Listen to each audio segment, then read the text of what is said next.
finally, we got an update. What's going on, everybody? My name is Blitzwinger, and ladies and gentlemen, if you've been paying attention, you probably got a little bit concerned just like I did, because Marvel Rivals has been quiet, almost too quiet, but that is all set to change. And I also figured out why it's been so quiet, and that is mostly due to the fact that it was Labor Day / Labor Week in China. So because of that, obviously the team was taking a rest, enjoying their holidays, which is most certainly well deserved. But now they are back in action. We've got a 500 megabyte update that will be going live on Thursday. Of course, in addition to that, we've got a brand new game mode. We've got 2 new skins. We've got new revelations for Ultron, which is extremely exciting. Some UI changes. We've got a very interesting random change to the gifting system and much more. Now, of course, before we dive into all of the details and all of the nitty gritty, please don't forget to go on ahead and scroll on down, smash that thumbs up button. Thank you guys so very much for your kindness and support. Let's see if we could reach 1,000 likes on today's exciting update.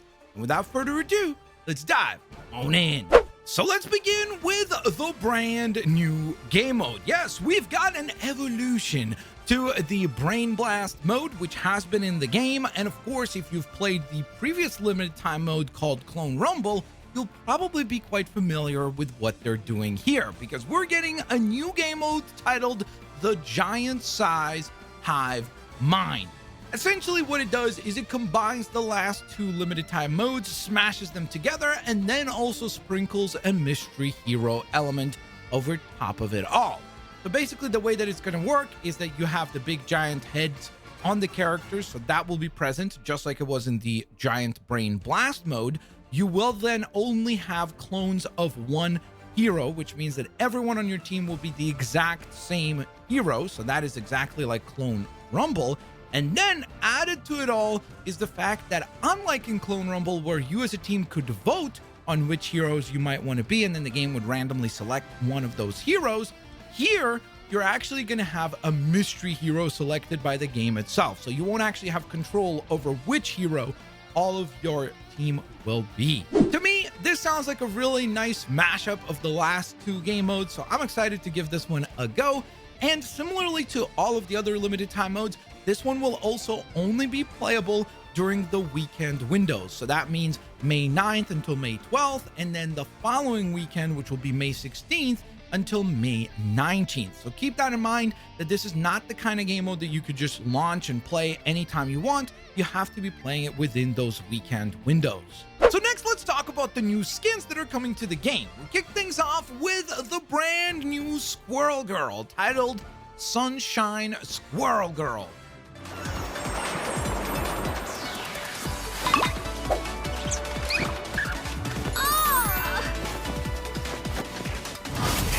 And obviously we now also have the moniker for the Sunshine skins, which do appear in the Marvel Rivals Infinity comics, which, by the way, we will talk about the 2 latest issues in just a moment. But making their way from those pages, now coming to life in the game, we have Squirrel Girl first and foremost here, which looks pretty dang cool, a very, very nice design. And you'll be happy to know that this is one of the cheaper price skins. So this one will run you just 1,600 units if you're going the bundle route, which of course will include Squirrel Girl, the MVP screen, the emote, the spray, and the nameplate. Obviously, if you'd also like to just buy the skin by its own, you can do that as well for just 1,400 units. And of course, with the release of the Sunshine version of Squirrel Girl, that brings her total skin count to 6 now, which is pretty crazy, including 4 different epic skins. So of course we have her default look, that is the original one. Then we got the Arctic Lemus recolor. Then we had the Urban Hunter skin, which you could actually get for free on PlayStation, so that was very cool. Then we have the Cheerful Dragoness. Then we have the Nut Rocker, and now of course the latest one is the Sunshine Squirrel. Which one of the 6 is your personal favorite?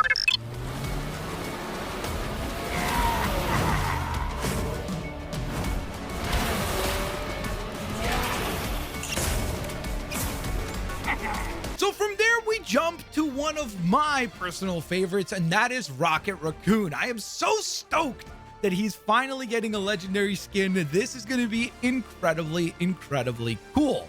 Not only do we finally get a legendary skin That means that obviously we're finally getting an animated nameplate for Rocket, which looks spectacular, by the way. So I'm very much excited to go ahead and purchase this one when the shop refreshes Thursday night. So can't wait to add this one to my personal collection. Now, of course, beyond just the actual animated plate, which I'm excited for because I finally have one of my main characters with an animated nameplate, so I'm stoked for that, personally speaking. But the bundle itself is a little bit pricey since it is obviously the legendary bundle or the legendary rarity. So it will run you 2,400 units if you're going the bundle route. Of course, you can buy the skins separately just for 2,000 units if that's what you choose to do. But we do get a really cool MVP.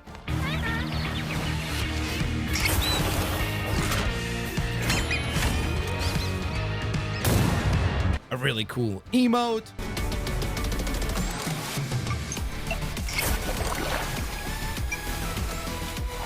Of course, the previously mentioned nameplate and even a spray. And similarly to Squirrel Girl, Rocket, once this skin releases, will also have 6 different skins available to him. That being, of course, his default look. Then we got the Rocky Recolor. Then we have one of my personal favorites, which is the Guardians of the Galaxy Volume 3 design. Then we had the Wild Winter version, which is awesome for the wintertime, Christmas time. Then we had Bounty Hunter Rocket. And now finally he gets his first legendary with the Sunshine Rocket Raccoon.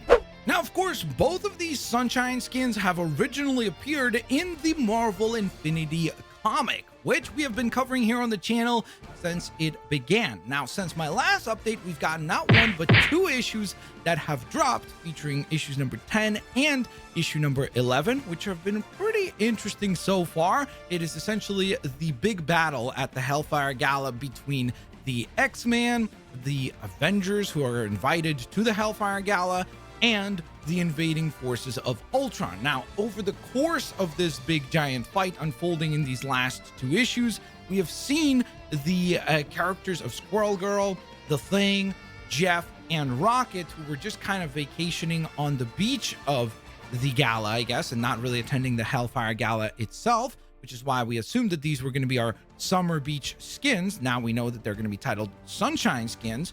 They have made their way into the battle and turned the tide in favor of the good guys, which was pretty cool to see. But as part of this entire storyline, we also got another really nice look at the classic X-Men retro version of Namor, which, as a Namor player, I'm excited to go on ahead and add that one to the collection once it drops. I'm really stoked for that. I also feel like seeing these skins for both Squirrel Girl and Rocket kind of reaffirms the fact that the skins that we're seeing as part of this comic book series are going to make their way into the game over time, because there were a lot of people that were saying, oh, just because they're in this comic book, it doesn't mean that they're going to appear. I don't understand why you guys assume that, and blah blah. And since then, guess what? The vast majority of the skins that have appeared in this comic have already become real playable skins in the game, whether that be Patch Wolverine or right now with these 2 new Sunshine skins. They have slowly but surely all become actual skins. There is still a handful of characters that we're, I guess, kind of waiting to see if they're going to appear in the actual game, including the Hellfire Gala version of Thor, including the Sunshine Thing, the Sunshine Jeff, which I can almost guarantee you we're probably going to see, although I don't really know how they're going to justify selling the Thing in literally just a Speedo, but I guess we'll see. Time will tell. Watch it be a legendary. That'll be so funny. Then we have the Gala version of Storm and the Gala version of Magic, which, again, I think when those skins launch, they will probably manage to sell a lot of those, because those are really cool designs.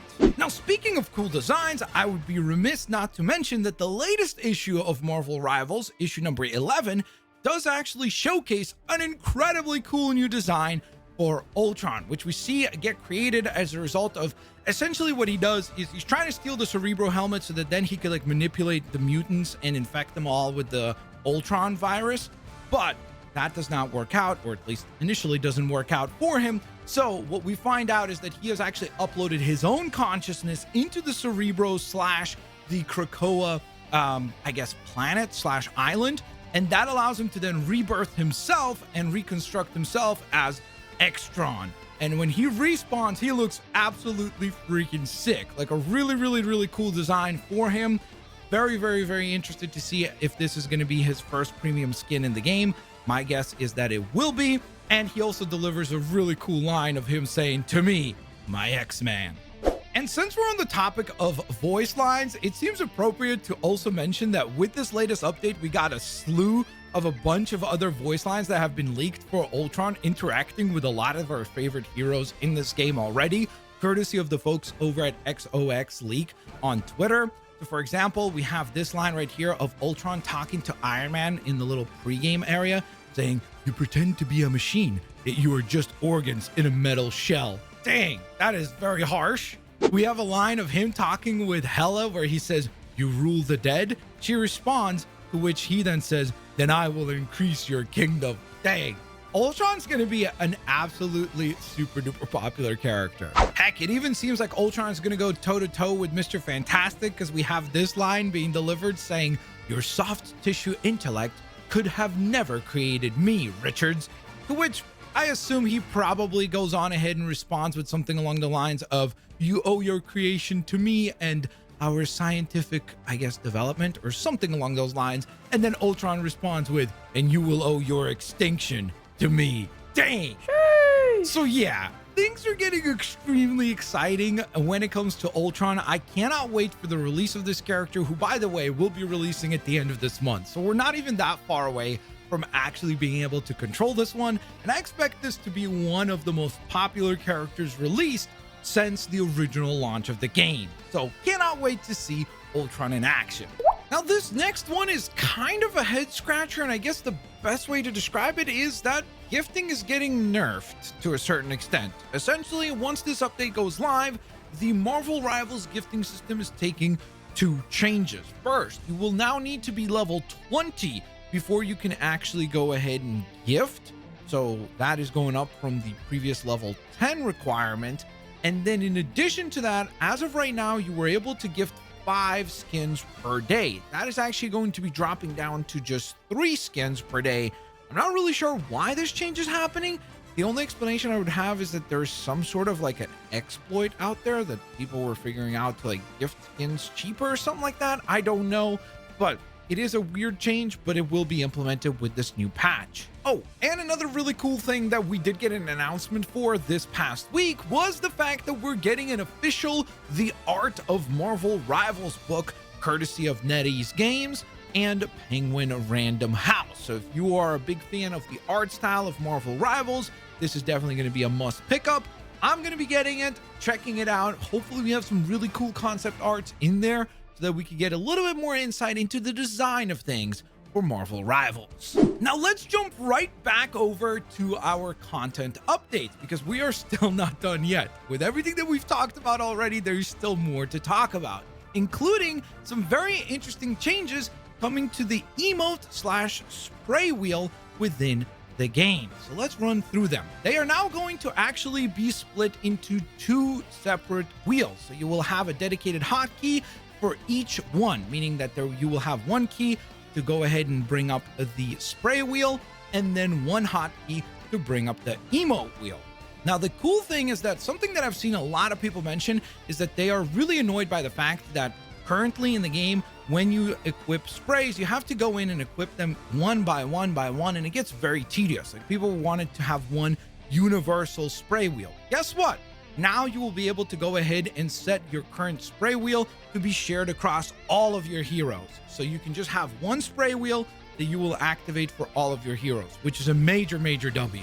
And as if all that wasn't cool enough, they're also adding a new quick equip feature, where essentially emotes will be able to automatically slot into the corresponding hero's emote wheel upon acquisition, not having you to actually go in and tediously go through the process one by one. So you'll be able to just quick equip it once you purchase it / unlock it. So that is very cool.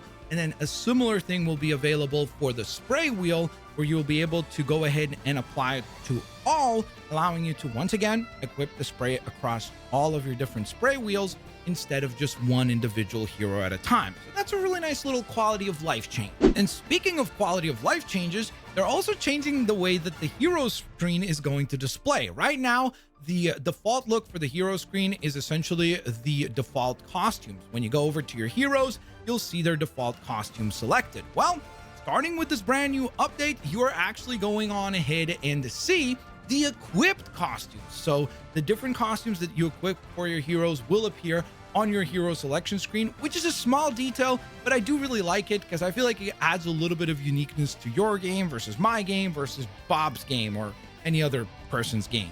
And no, that is still not all. We are still not done yet. There's even more to talk about, including a couple of fixes coming to all platforms. So on the maps and modes side of things, essentially there was an issue where sometimes it would gift, or I guess award, the gifted healer badge to the wrong healer during the match. So even if you weren't the highest healer, you would still get that badge honor at the end of the round. So that is going to be patched. There's a little fix that is coming to anonymous mode, where when you had anonymous mode on, but if you tried to use voice chat, it would actually still go ahead and reveal your original name. So that is something that is going to be fixed with this patch as well. And then we have a couple of hero specific fixes that are going live with this update as well. So first and foremost, we have Jeff the Land Shark, where as of right now, there's a visual glitch that essentially what happens is that when you go ahead and ult, if you manage to capture the entirety of the enemy team in your ultimate, only 5 avatar icons would actually show up on screen during the elimination process. Right now, that is an issue, obviously visual bug, but that will be fixed and you will see the appearance of everyone that you eliminate. So major dub there for the annoying Jeff players out there in the world. And then for Bruce Banner, this seems like a very major problem. So all of you Hulk players will be very happy to know this, but there was a bug that essentially would not allow Bruce Banner to bind the jump action button to spacebar, which seems like a pretty big problem for PC players. Let me clarify, obviously this does not apply to controller players, but for PC players, that sounds like a really annoying thing to have to deal with. So obviously you'll be happy to know that this patch is going to fix that. So there you guys go. It seems like we're finally back on track when it comes to Marvel Rivals. Kind of a slower week at first, but then boy, oh boy, a lot of news all at once. We've got these new Sunshine skins dropping in the shop. We've got a brand new game mode going live over the course of the next 2 weekends. We've got, of course, the insane news around Ultron, which I cannot wait for. Man, that character is going to be so freaking sick. I cannot wait to play as Ultron. And then, of course, a bunch of the other fixes slash quality of life changes that are going live with this patch as well. So things are going back to normal when it comes to exciting news for Marvel Rivals. Of course, like I mentioned at the top of the video, if you guys enjoyed this one, smash that thumbs up button. Thank you guys so much for your kindness and your continued support. I will hopefully see you guys here on the next one. Peace out. I'll see y'all later, alligators. Bye-bye, everybody.